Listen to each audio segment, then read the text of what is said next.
গণহত্যার বিচারে হাসিনাকে ভারত থেকে প্রত্যার্পণের পরিকল্পনা করছে বাংলাদেশ। ক্ষমতাচ্যুত সাবেক প্রধানমন্ত্রী শেখ হাসিনাকে ফিরিয়ে আনার প্রচেষ্টা জোরদার করতে চলেছে বাংলাদেশের নবগঠিত অন্তর্বর্তী সরকার। গণঅভ্যুত্থানের পর গত 5 আগস্ট ঢাকা থেকে পালিয়ে ভারতে আশ্রয় নিয়েছেন শেখ হাসিনা। ডক্টর মোহাম্মদ ইউনূসের নেতৃত্বাধীন অন্তর্বর্তী সরকার ভারতের সঙ্গে প্রত্যার্পণ চুক্তির মাধ্যমে হাসিনাকে ফিরিয়ে আনার পরিকল্পনা করছে। জুলাই আগস্টে ছাত্র নেতৃত্বাধীন বিক্ষোভের সময় গণহত্যার জন্য হাসিনাকে বিচারের আওতায় আনার প্রস্তুতি শুরু হয়েছে।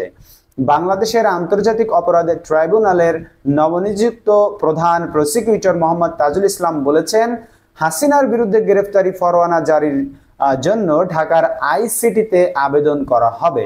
ঢাকায় আইসিটি প্রাঙ্গণের সাংবাদিক সম্মেলনে তাজুল ইসলামকে উদ্ধৃত করে ভারতীয় সংবাদ সংস্থা পিটিআই জানিয়েছে, কাজ শুরু করার সঙ্গে সঙ্গে আমরা আন্তর্জাতিক অপরাধ ট্রাইব্যুনালের কাছে একটি আবেদন করব, যাতে গণহত্যা ও মানবতা বিরোধী অপরাধের মামলায় শেখ হাসিনা সহ পলাতক আসামিদের বিরুদ্ধে গ্রেফতারি পরোয়ানা জারি করা হয়।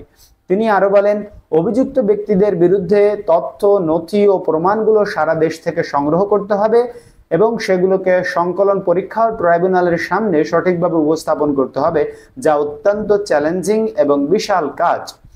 অন্তর্বর্তী সরকারের স্বাস্থ্য উপদেষ্টা নূরজাহান বেগমের মতে, হাসিনার নেতৃত্বাধীন সরকারের বিরুদ্ধে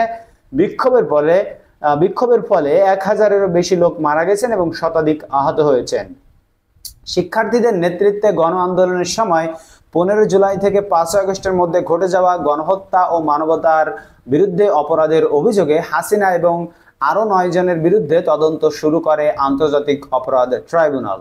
এর আগে অন্তর্বর্তী সরকারের পররাষ্ট্র বিষয়ক উপদেষ্টা মোহাম্মদ তৌহিদ হোসেন বলেছিলেন, ক্ষমতাচ্যুত প্রধানমন্ত্রী শেখ হাসিনাকে বিচারের মুখোমুখি করতে দেশে ফেরানোর জন্য অন্তর্বর্তী সরকার যা করা দরকার তাই করবে। তিনি সাংবাদিকদের বলেছিলেন, আমাদের আইনি ব্যবস্থা যদি চাই, আমরা অবশ্যই তাকে ফিরিয়ে আনার চেষ্টা করব। এজন্য একটি চুক্তি ভারতের সঙ্গে এবং আইনি প্রক্রিয়া রয়েছে, অনুমানের ভিত্তিতে কিছু না বলাই ভালো।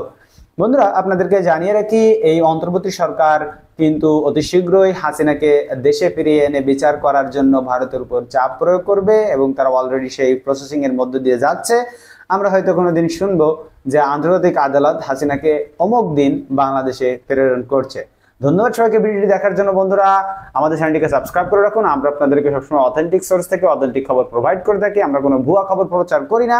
এই খবরটি আপনাদেরকে জানিয়েছি দৈনিক মানব জমিনের সৌজন্য।